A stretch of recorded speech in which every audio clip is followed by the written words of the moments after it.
365 പേജുകളുള്ള നമ്മുടെ ജീവിതത്തിലെ 2025 എന്ന പുസ്തകത്തിന്റെ അവസാനത്തെ താളും മറിക്കുന്ന ദിവസമാണ്. അടുത്ത ഒരു പുസ്തകം തുടങ്ങും മുൻപ് ഇന്ന് നമ്മിൽ പലരും പേനയും പേപ്പറും എടുത്ത് നമ്മുടെ 2026 എന്ന പുസ്തകത്തെ എങ്ങനെ മനോഹരമാക്കണം എന്ന പ്ലാനിങ്ങിലായിരിക്കും. നമ്മുടെ പഠനം, കരിയർ, പ്രൊഫഷൻ, ആരോഗ്യം, സമ്പത്ത്, വ്യക്തിബന്ധങ്ങൾ, അങ്ങനെ തുടങ്ങിയ എല്ലാ കാര്യങ്ങളിലും നമ്മൾ നമ്മളുടെ ലക്ഷ്യങ്ങൾ എഴുതി വയ്ക്കും. ജിമ്മുകളിലും ഫിറ്റ്നസ് സെന്ററുകളിലുമൊക്കെ ഏറ്റവും കൂടുതൽ അഡ്മിഷൻ വരുന്ന ദിവസമാണത്രേ നാളെ. പ്രിയപ്പെട്ടവരെ, നമ്മൾ എന്തൊക്കെ ലക്ഷ്യങ്ങൾ എഴുതി വെച്ചാലും സ്ഥിരോത്സാഹം എന്നത് പ്രധാനമാണ്. ആദ്യമായൊരു ശീലം തുടങ്ങുമ്പോൾ നമുക്കുണ്ടാവുന്ന അതേ ആവേശം എല്ലാ ദിവസവും നിലനിൽക്കണം. അതിനു പറ്റിയൊരു ടൂൾ നിങ്ങളുമായി പങ്കുവെച്ചുകൊണ്ട് നമുക്ക് ഈ ദിവസത്തെ വാർത്താപ്രഭാതം ആരംഭിക്കാം.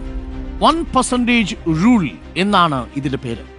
ഓരോ ദിവസവും നമ്മൾ സ്വയം മെച്ചപ്പെടാൻ ശ്രമിച്ചുകൊണ്ടേയിരിക്കണം.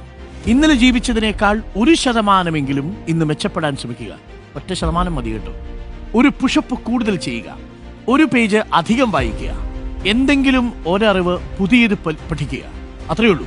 ഇതൊരു നിയമമൊന്നുമല്ല, പക്ഷെ ജീവിതത്തിൽ പ്രാവർത്തികമാക്കിയാൽ അടുത്ത വർഷത്തേക്ക് 300%-ത്തേക്കാൾ വളർച്ച കൈവരിക്കാൻ നമുക്ക് സാധിക്കും. ഒരു ദിവസം നിങ്ങൾ ചെയ്തുകൊണ്ടിരിക്കുന്ന ഒരു കാര്യത്തിനേക്കാൾ 1% തൊട്ടടുത്ത ദിവസം നിങ്ങൾക്ക് ചെയ്യാൻ കഴിയുമെങ്കിൽ നിങ്ങൾ 300% മാറ്റമുണ്ടാവും. അടുത്ത വർഷം ഇതേ ദിവസം നമ്മൾ കാണും.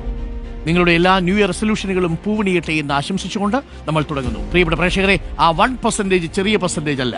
ആ 1%-ൽ നിന്നാണ് നമ്മൾ 300%-ത്തിലേക്ക് 3 മടങ്ങായി നിങ്ങൾ വളരാൻ പോകുന്നത്.